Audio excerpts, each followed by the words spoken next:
पिता आणि पुत्र आणि पवित्र आत्मा यांच्या नावे आपल्या प्रभू येशू ख्रिस्ताची कृपा आणि परमेश्वराची प्रीती आणि पवित्र आत्म्याचा सहवास तुम्हाला लाभो.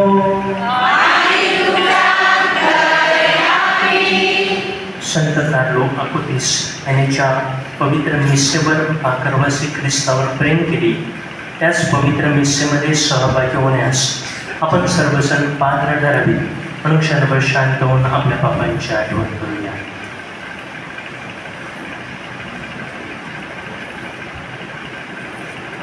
सर्वशक्तिमान परमेश्वराचा व तुम्हाला मी कबूल करतो की कल्पनांनी शब्दांनी हृदयाने पाहिजे केले आहे. माझा फार मोठा पण मी तुम्हाला सर्व दुर्गुत्व सर्व संतांना व तुम्हाला बहिणींना मी विनंती करतो की माझ्यासाठी आपल्या प्रभू परमेश्वराचं प्रार्थना करा. सर्वशक्तिमान परमेश्वर आम्हावर दया करो व आमच्या पापांची क्षमा करून आम्हाला सर्व कलित जीवनाकडे नेतो.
हे सर्वसमर्थ व नित्यजीवी बाबा, तुझे आम्हावरील प्रेम आमच्या आशा आकांक्षा परिपूर्ण करणाऱ्याही आमच्या अपराधांची क्षमा कर, आम्हाला तुझ्या शांतीचे वरदान दे आणि मुक्ती मार्गाच्या दिशेने आम्हाला चालव. ही प्रार्थना मी तुझ्याबरोबर पवित्र आत्म्याच्या ऐक्यात सर्व काळ जिवंत राहणारा पराज्य करणारा परमेश्वर तुझा पुत्र आमचा प्रभू येशू ख्रिस्त याच्याद्वारे करतो. मला की या पुस्तकातून घेतलेले वाचन परमेश्वर म्हणतो, तुम्ही माझ्याबरोबर कठोर भाषण केले आहे. तुम्ही म्हणता आम्ही तुझ्याबरोबर काय बोलतो. देवाची सेवा करणे वेळ काढले, त्याने आज्ञा दिल्याप्रमाणे आम्ही गेले आणि सेनाधीश परमेश्वराकडे आम्ही शोकवस्त्रे धारण करून चाललो. त्यापासून काय लाभ झाला. आता आम्ही गर्विष्ठाला सुखी म्हणतो, दुराचारी सेवा संपन्न झाली आहे आणि आता परमेश्वराने आज्ञा दिल्याप्रमाणे आम्ही गेले आणि सेनाधीश परमेश्वराकडे आम्ही शोकवस्त्रे धारण करून चाललो. यापासून काय लाभ झाला. आता आम्ही गर्विष्ठांना सुखी म्हणतो, दुराचारी संपन्न झाले आहे. त्याने देवाची परीक्षा पाळली तरी त्यांचा निभाव लागला आहे. तेव्हा परमेश्वराचे भय बाळगणारे एकमेकांना बोलले. ते परमेश्वराने कान देऊन ऐकले आणि परमेश्वराचे भय धरणारे आणि त्याच्या नावाचे चिंतन करणारे यांची एक स्मरणवही त्यांच्या समोर लिहिण्यात आली. सेनाधीश परमेश्वर म्हणतो, मी नेहमी त्या दिवशी ते मला खास निधी होतील. जसा कोणी आपली सेवा करणाऱ्या पुत्रावर दया करतो, तसा मी त्यांच्यावर दया करेन. मग तुम्ही वळाल आणि धार्मिकांनी दुष्ट यांच्यातला आणि देवाची सेवा करणारा आणि न करणारा यांच्यातला भेद तुम्हाला कळेल. पहा, भक्तीचा काळ दिवस येत आहे. सर्व गर्विष्ठ आणि सर्व दुराचारी धडधड बनतील. तो येणारा दिवस त्यांना जाळून टाकेल. त्यांचे मूळ फांदी वगैरे काहीच राहून घेणार नाही. पण तुम्ही जे माझ्या नावाचे भय देणारे, त्या तुम्हावर न्यायपात्रात सूर्य उगवेल. त्यांच्या कंठात आरोग्य असेल तसे सेनाधीश परमेश्वर म्हणतो. प्रभूचा शब्द. प्रतिसाद स्तोत्र. प्रतिसाद. देवावर विसून राहणारा माणूस धन्य होय. जो मनुष्य दुर्जनाच्या मसरतीने चालत नाही, पापीजनाच्या मार्गात उभा राहत नाही, पण परमेश्वराच्या नियमशास्त्राचे नियमशास्त्रात रमतो, त्याच्या नियमशास्त्राचे रात्रंदिवस मनन करतो, तो धन्य. प्रतिसाद स्तोत्र. जे झाड पाण्याच्या प्रभावावर जवळ लावले असेल त्या झाडाला आम्ही फळ देते. ज्याची पाने उगवत नाही अशा झाडाचा तो आहे आणि जे काही तो हाती देतो ते सिद्धीस जाते. प्रतिसाद स्तोत्र.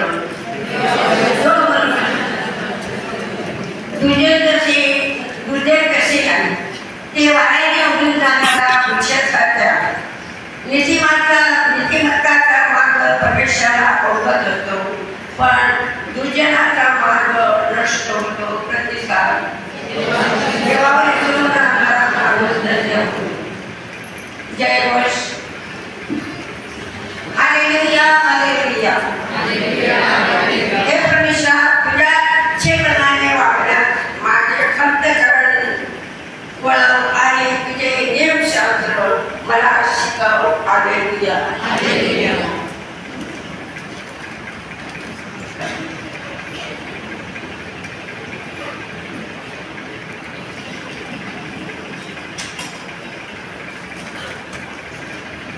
प्रभु तुम्हाबरोबर लोक लेखित शुभवर्तमानातून घेतलेले वाचन. येशूने आपल्या शिष्यांना म्हटले, तुमच्यामधला कोणी एक आपल्या मित्राकडे मध्यरात्री जाऊन त्याला म्हणतो, मित्रा, मला 3 भाकरी उसने दे, कारण माझा मित्र प्रवासावर माझ्याकडे आला आहे आणि त्याला वाढायला माझ्याजवळ काही नाही. पण मित्र आतून उत्तर देतो, मला त्रास देऊ नकोस, आता दार लावले आहे आणि माझी मुले माझ्याजवळ झोपली आहे, मी उठून तुला देऊ शकत नाही. मी तुम्हाला सांगतो, तो त्याचा मित्र आहे, त्यामुळे जरी तो उठून त्याला देणार नाही तरी त्याच्या आग्रहामुळे त्याला माहिती तितक्या भाकरी तो उठून त्याला देईल. मी तुम्हाला सांगतो, मागा म्हणजे तुम्हाला दिले जाईल, शोधा म्हणजे तुम्हाला सापडेल, ठोका म्हणजे तुम्हासाठी उघडले जाते. कारण जो कोणी मागतो त्याला मिळते, जो कोणी शोधतो त्याला सापडते, जो कोणी बघतो त्याच्यासाठी उघडले जाईल.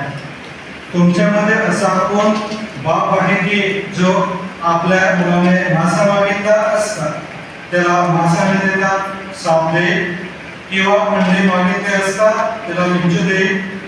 तुम्ही वाईट असता की तुम्हाला आपल्या मुलांना चांगले धन्य द्यायचे कळते, तर मग स्वर्गीय पित्याजवळ जे मागता त्यास तो किती उदास्त पवित्र आत्मा देईल.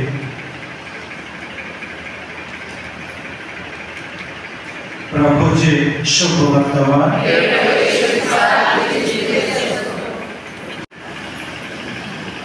आपण ओरिजिनल असे जन्माला येतो, परंतु फोटोकॉपी म्हणून मरण पावतो. शब्द आहेत संत कार्लो अकोतीसचे आणि तोच आज आपला विषय आहे. सर्वप्रथम संत कार्लो अकोतीसच्या ह्या वाक्याचा नक्की अर्थ काय आहे हे समजून घेऊया, की त्याला नक्की काय सांगायचं आहे. की जेव्हा तो म्हणतो की आपण ओरिजिनल असे जन्माला येतो आणि फोटोकॉपी म्हणून मरण पावतो. माझ्या प्रिय बंधू भगिनींनो, आपण एखाद्या सरकारी कामासाठी वगैरे गेलो की तेथे आपल्याकडून काही डॉक्युमेंट्स मागितले जातात आणि तेव्हा मग आपण कधी कधी विचारतो की तुम्हाला ओरिजिनल पाहिजे की झेरॉक्स. खरे पाहता झेरॉक्स हा शब्द चुकीचा आहे, कारण ते एका कंपनीचे नाव आहे आणि म्हणून फोटोकॉपी हा शब्द योग्य आहे. परंतु आपल्या अंगवळणी झेरॉक्स हा शब्द जास्त पडलेला आहे आणि म्हणून आपल्याला समजायला सोपं जावं म्हणून हा झेरॉक्स शब्द आपण वापरूया. तर सरकारी अधिकाऱ्यांना आपण विचारतो की तुम्हाला ओरिजिनल डॉक्युमेंट्स पाहिजे की झेरॉक्स पाहिजे, आणि मग ते कधी कधी स्पष्टपणे सांगतात झेरॉक्स बिलकुल चालणार नाही, ओरिजिनलच पाहिजे. आणि आपण फक्त जर झेरॉक्स नेली असतील तर आपल्याला ते परत पाठवतात. म्हणजेच एक लक्षात घेऊया की ओरिजिनल आणि झेरॉक्स यामध्ये एवढा फरक आहे की त्यासाठी आपल्याला परत घरी पाठवलं जातं. संत कार्लो अकोतीसला देखील आपल्याला ओरिजिनल आणि झेरॉक्स हा माणसामधील हाच फरक दाखवून द्यायचा आहे. त्याला प्रत्येक माणसाच्या बाबतीत हेच सांगायचं आहे की देवाने आपल्याला प्रत्येक माणसाला ओरिजिनल बनवलेला आहे. तो जन्माला येताना ओरिजिनल असतो, परंतु नंतरच्या काळात तो स्वतःची ओरिजिनल आयडेंटिटी विसरतो आणि तो झेरॉक्स कॉपी बनून जातो आणि शेवटी त्याच अवस्थेमध्ये तो मरून देखील जातो. आणि म्हणूनच देवाने मला जे ओरिजिनल बनवलेलं आहे, मातेच्या उदरात घडवलेला आहे, जन्मल्यापासून मौल्यवान ठेवलेला आहे, परंतु ते विसरून माणूस जसा वाढायला लागतो तसा तो इतरांसारखा वागायला बघतो, स्वतःची इतरांची तुलना करायला लागतो आणि मग तो सांगतो की देवाने मला असं का बनवलं आहे, मी त्याच्यासारखा का नाही, माझा बंगला एवढा छोटा का आहे, माझी गाडी त्याच्यासारखी का नाही, माझ्याकडे तिच्यासारखी दागिने का नाही. माझा रंग असा का, माझी उंची अशी का, मी इतरांसारखा निरोगी का नाही, असे सततचे स्वतःला प्रश्न आणि देवाला प्रश्न माणूस करायला लागतो आणि मग तिथे तो आपलं स्वतःचं जगणं विसरून जातो, स्वतःचं सुख शांती गमावून बसतो. मला माझ्यासारखं राहायचं नाही, मला त्याच्यासारखं किंवा तिच्यासारखं बनायचं आहे, ह्या विचारातच तो शेवटी गुंतून जातो आणि या सततच्या विचारातच जगणं तो विसरून जातो आणि एके दिवशी झेरॉक्स कॉपी म्हणून तो मरून जातो. माझ्या प्रिय बंधू भगिनींनो, मला परमेश्वराने फादर विकेश म्हणून पाठवलेला आहे आणि म्हणून मी सतत असा विचार करू नये की मी बिशप थॉमस असतो तर किती बरं झालं असतं, मी कार्डिनल ऑझवर्ड असतो तर किती चांगलं झालं असतं. खरं म्हणजे मी फादर विकेश आहे आणि परमेश्वराने जे कार्य मला दिलेलं आहे, ज्यासाठी माझा पाचारण आहे, त्यासाठी मेहनत घेऊन त्या कार्यात स्वतःला झोकून देणं आणि ते मिशन कार्य माझ्या परीने करत राहणं, ह्यातच खरा आनंद आणि खरी शांती आहे आणि त्यातच माझी ओरिजिनल आयडेंटिटी दडलेली आहे. परंतु जेव्हा मी सतत विचार करतो की मी अमुकासारखं असतो तर, तमुक एक असतो तर, तेव्हा माझे जीवन नरक बनते आणि मी ओरिजिनल राहत नाही, झेरॉक्स बनतो. माझ्या एका मित्र फादराच्या जीवनात घडलेली ही सत्य घटना आहे. ते नव्यानेच फादर झालेले होते आणि त्यांची पहिलीच नेमणूक एका मोठ्या पॅरिशमध्ये झालेली होती, जिथे एकूण 4 फादर्स होते. तेथील पॅरिश प्रीस्ट काय करायचे की शनिवारी दुपारचं जेवण झालं की ते फादरांना प्रवचनाचे मुद्दे सांगायचे आणि इतरांनी देखील तसंच प्रवचन करावं अशी त्यांची अपेक्षा होती. इतर जे 2 फादर तिथे होते ते प्रवचनाचे मुद्दे ताबडतोब लिहायचे आणि त्या मुद्द्याच्या आधारेच ते प्रवचन करायचे. परंतु हे नवीन फादर जे होते ते मात्र ते मुद्दे लिहायचेही नाही आणि प्रवचनात घ्यायचे देखील नाही.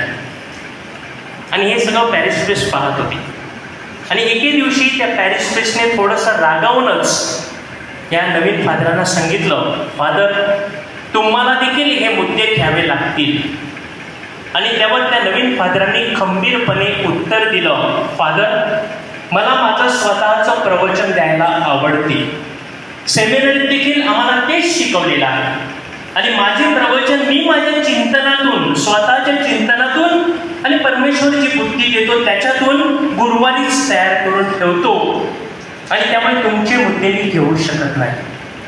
प्रिय बंधू भगिनींनो, ही घटना मला सांगत असताना ते फादर मला म्हणाले की माझे पॅरिश प्रीस्ट खूप चांगले प्रवचनकार होते, तरी देखील मला हुबेहूब त्यांच्यासारखे प्रवचनकार बनायचं नाही.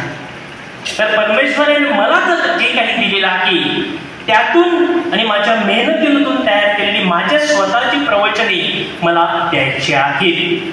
माझ्या प्रिय बंधू भगिनींनो, त्यांना खरं म्हणजे आयते प्रवचनाचे मुद्दे मिळाले असते, आयते. जास्त मेहनत देखील करायला लागली नसती, परंतु त्यांना दुसऱ्यांनी आयते दिलेले मुद्दे नको होते. तर स्वतःच्या मेहनतीतून त्यांना स्वतःची ओळख निर्माण करायची होती. त्याचा अर्थ असा नाही की आपण दुसऱ्या कोणाचं सहाय्य घ्यायचं नाही, मदत घ्यायची नाही किंवा विचारायचं नाही, तसं नक्कीच नाही. परंतु आपण इतरांवर एवढं देखील अवलंबून राहू नये की त्यांचे विचारच आपले विचार शेवटी बनतील आणि आपण आपल्या स्वतःची ओळखच विसरून जाऊ. संत कार्लो अपोतिसने देखील आपल्या स्वतःचं वेगळंपण जपलं आणि त्यानुसारच त्याने आपलं जीवन जगलं.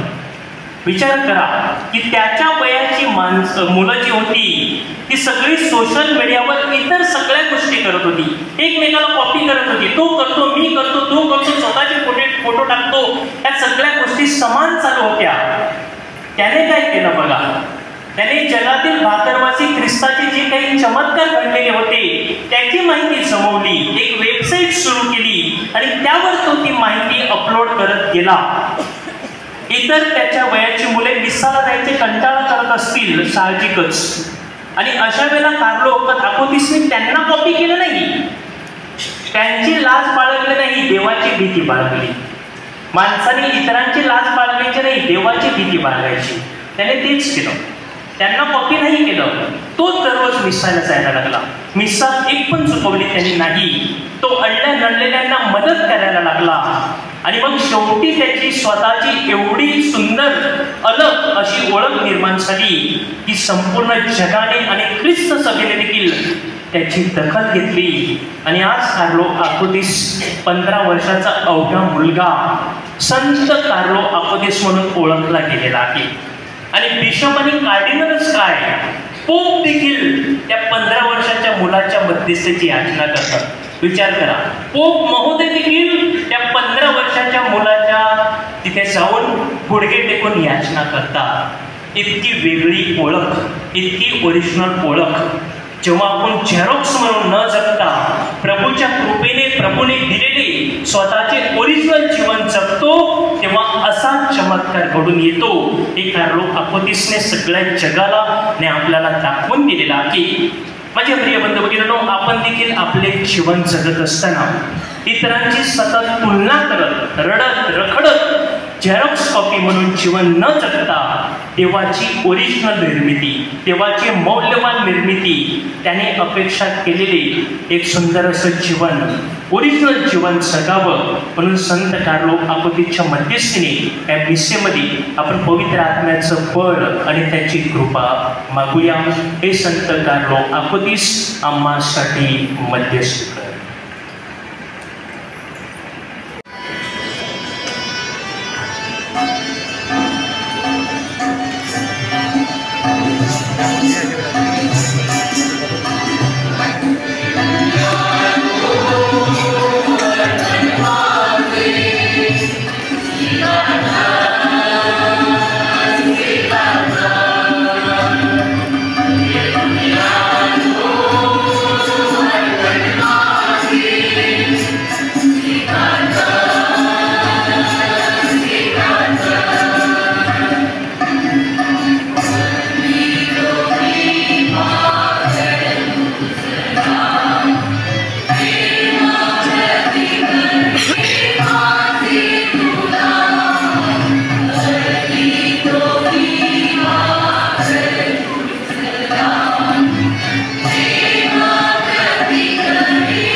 बंधू भगिनींनो, मास्य आणि तुमचे बलिदान सर्वशक्तिमान परमेश्वरची त्यांना मान्य पाहिजे म्हणून प्रार्थना करा.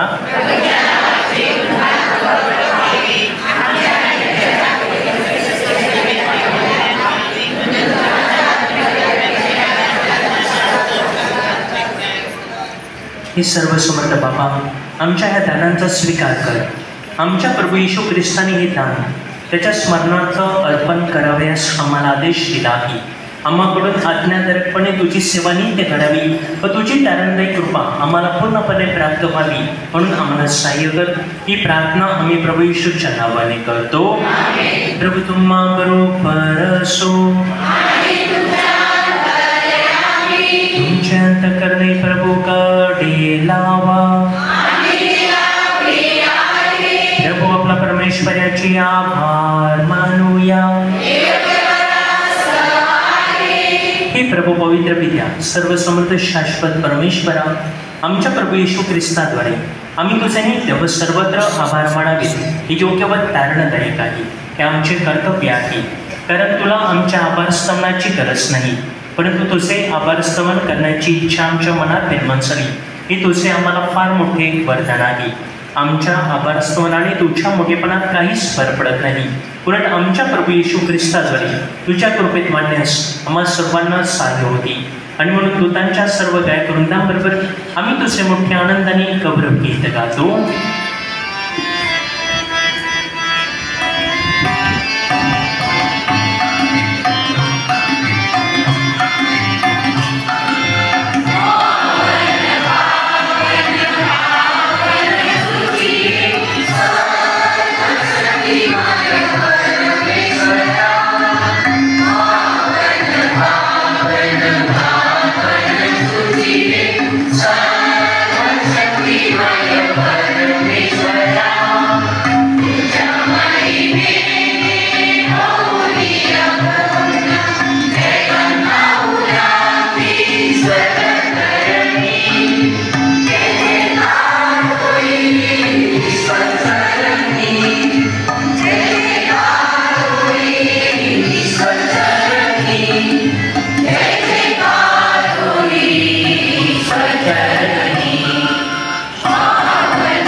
हे प्रभू, तू खरोखर पवित्र आहेस, सर्व पवित्रचा तू हुकम आहेस। ही दाने आमच्यासाठी आमच्या प्रभू येशू ख्रिस्ताचे शरीर आणि रक्त व्हावी, म्हणून तू त्यांच्यावर तव वर्षाप्रमाणे तुझा पवित्र आत्मा पाठव। जेव्हा प्रभू येशूचा विश्वासघात करण्यात आला आणि तो स्वेच्छेने दुःख भोगाला सामोरा गेला, तेव्हा त्याने भाकर घेतली, आभार म्हणून ती मोडली, ती आपल्या शिष्यांना दिली आणि म्हटले, तुम्ही सर्वजण हे घ्या आणि खा, कारण हे माझे शरीर आहे, ते तुमच्यासाठी अर्पण आहे।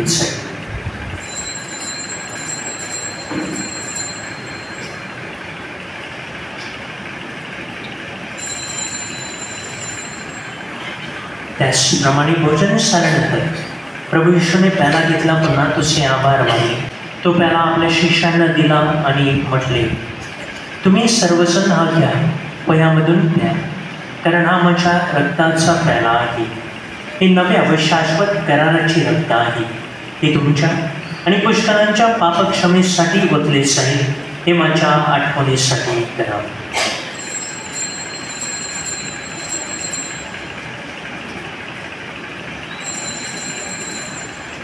श्रद्धेचे रहस्य प्रकार दुसरा, हे प्रभू, जेव्हा आम्ही ही भाकर सेवन करतो आणि प्रार्थना करतो, तेव्हा तू पुन्हा आम्ही तुझ्या मृत्यूची घोषणा करतो। हे प्रभू, ख्रिस्ताच्या मरणाची व पुनरुत्थानाची स्मृती साजरी करीत असताना आम्ही तुला जीवनाची भाकर आणि करण्याचा प्याला अर्पण करतो। तुझ्या समोर येण्यास आणि तुझी सेवा करण्यास आम्हाला पात्र केल्याबद्दल आम्ही तुला धन्यवाद देतो। ख्रिस्ताचे शरीर आणि रक्त यांचा स्वीकार करीत असताना पवित्र आत्म्याच्या द्वारे एक व्हावी असे आम्ही विनम्रतेने विनवितो। हे प्रभू, सर्व जगभर बसविल्या तुझ्या अग्रसभेची आठवण कर। लिओ आमचे भोग, थॉमस आमचे बिशप आणि सर्व याजक वर्ग यांचे समावेश ख्रिस्त सभेला परिपूर्ण प्रीतीचा पुनरुच्चार करा. जे आमच्या अन्य बंधू भगिनीने पुनरुत्थानाच्या आशेने महानिद्रा घेत आहेत आणि जे तुझे देव विसमोर मन पावले त्यांचे तो स्मरण ठेव. त्यांचे तुझे देव प्रकाशात स्वागत कर. देवमाता धन्य कुमारी मरिया, तिचा पती संत जोसेफ, तुझे प्रेषित आणि युगानुयुगे ज्या सर्व संतांनी तुला संतुष्ट केला आहे, त्यांच्याबरोबर आम्ही शाश्वत जीवनाचे सहवारस व्हावे आणि तुझी स्तुती करत तुझा गौरव करावा अशी प्रार्थना आम्ही तुझा पुत्र येशू ख्रिस्त याच्या द्वारे करतो.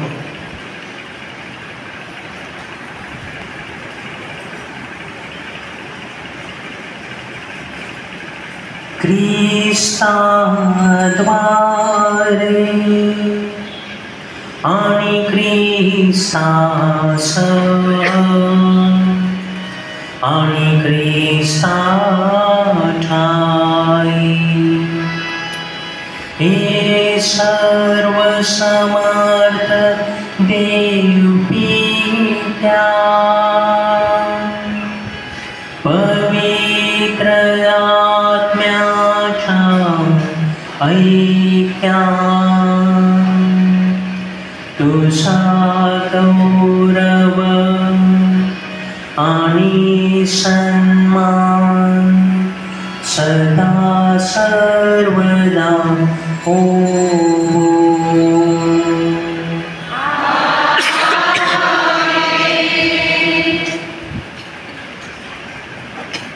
त्यानंतरच्या आज्ञा आणि त्याच्या ईश्वरी शिकवण यांनी प्रेरित होऊन आम्ही धैर्यपूर्वक म्हणतो, आमच्या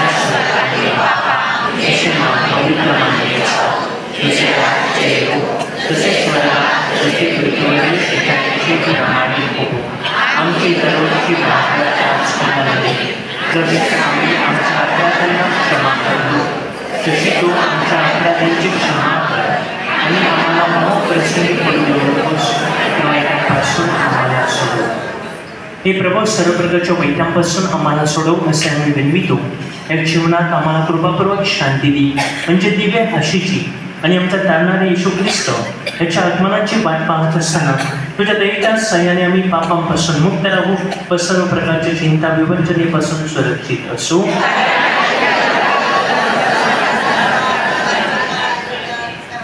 हे प्रभू येशू ख्रिस्ता, तू आपल्या प्रेषितांना म्हणालास, मी तुम्हाला शांती देऊन ठेवतो, ही माझी शांती तुम्हाला देतो. आमच्या पापांकडे पाहू नकोस, तर तुझ्या ख्रिस्त सभेच्या श्रद्धेकडे पहा आणि तिला तुझ्या इच्छेनुसार शांती व ऐक्य देण्याची कृपा कर. आणि तिची व्यसन सदा सर्वदा राज्य करतोस. प्रभूची शांती तुम्हाबरोबर सदा सर्वदा असो. आपण एकमेकांना शांती बंधन करूया.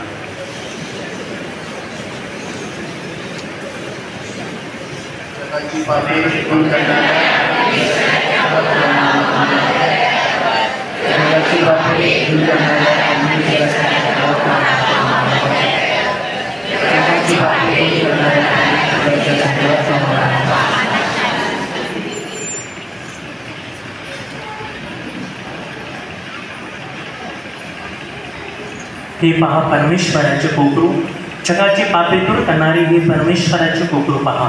हे कोकराच्या भोजनास बोलावण्यात आलेले धन्य.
हे सर्व समर्थ परमेश्वरा, आम्ही स्वीकारलेल्या ख्रिस्त शरीराद्वारे आम्हाला तुझी कृपा दे.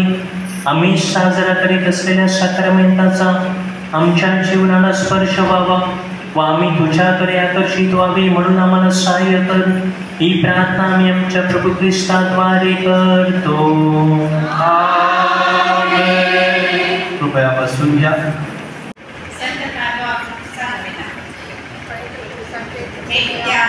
तू आम्हाला संत कारवा तिसऱ्या प्रकार साक्षीचे वरदान द्यावे. त्याने पवित्र रसासाठी आपल्या जीवनाचे केंद्रबिंदू बनवले आहे आणि दैनंदिन कर्तव्य प्राप्तीसाठी ते सर्व मानले. जेणेकरून आम्हाला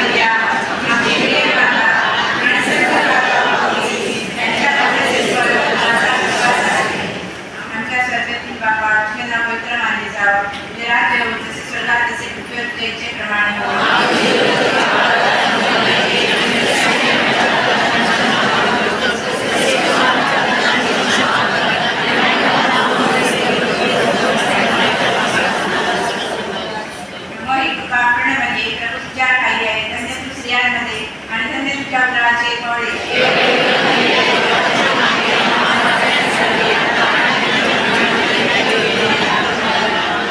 त्या पुत्र पवित्र आत्म्यांचा गौरव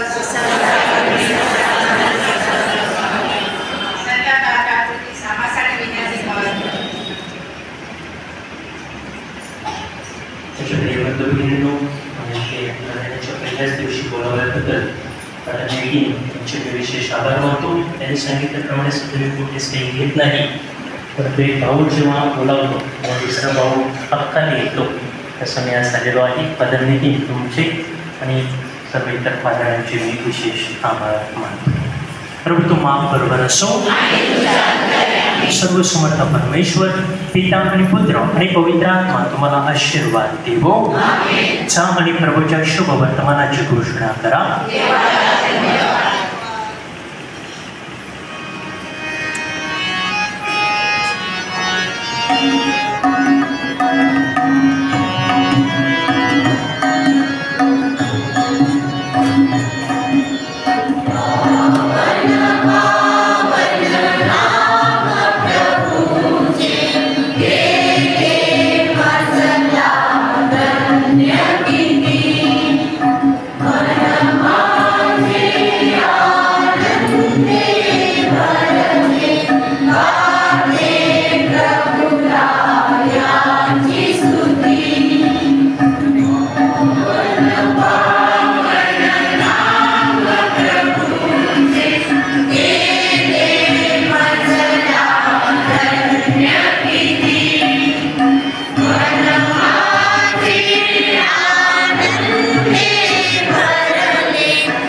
quietly pick गाना भी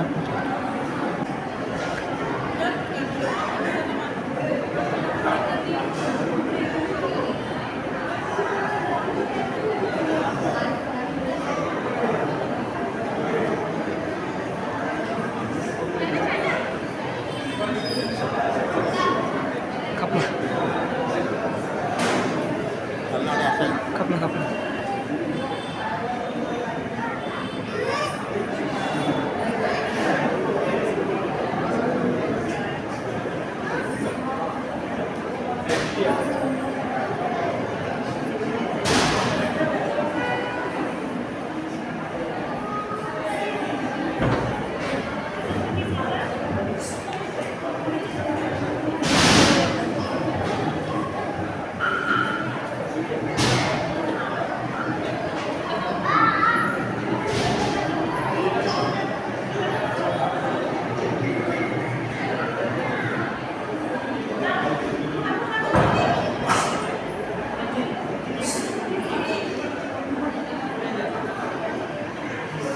Gracias.